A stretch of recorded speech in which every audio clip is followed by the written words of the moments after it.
I want to play something for you all that is eyebrow raising, to say the least. Kylie, play the clip. And it's pretty amazing. But he did that, and then he journeyed to Pennsylvania, where he spent like a month and a half campaigning for me in Pennsylvania. And he's a popular guy, and he was very effective. And he knows those computers better than anybody, all those computers, those vote counting computers. And we ended up winning Pennsylvania like in a landslide. So it was pretty good. It was pretty good. So thank you to Elon. And what's going on there? Is that an admission that Elon fucked with the computers so that he would win the election?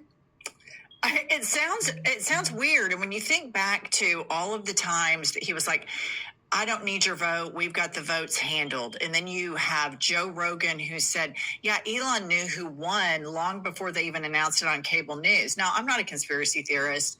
I believe that extraordinary claims require extraordinary evidence, but I surely hope that someone has really looked into this, especially considering that elections are handled on a state level. That is just wild. Could you imagine if a Democratic candidate said something like that after what we went through on January 6th? What the fuck was that? Here's my thing.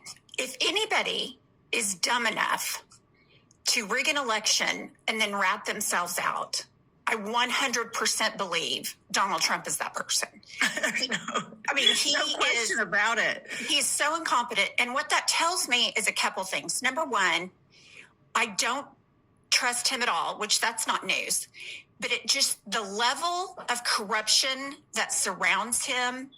I mean, I don't want to be MTG either, but he's out there saying, Elon Musk took control of the computers. I won by a landslide. Thank you, Elon. That tells me Elon had inside information. How did he have that information? Are we looking into it? The level of corruption is unbelievable. And one thing, when I was reading this story, I was so alarmed. And something we forgot about were all the bomb threats called into the Democratic voting areas during the election that shut down the polls. We kind of just glossed over that. But to me, there was absolutely a coordinated effort to keep Democratic voters from the polls.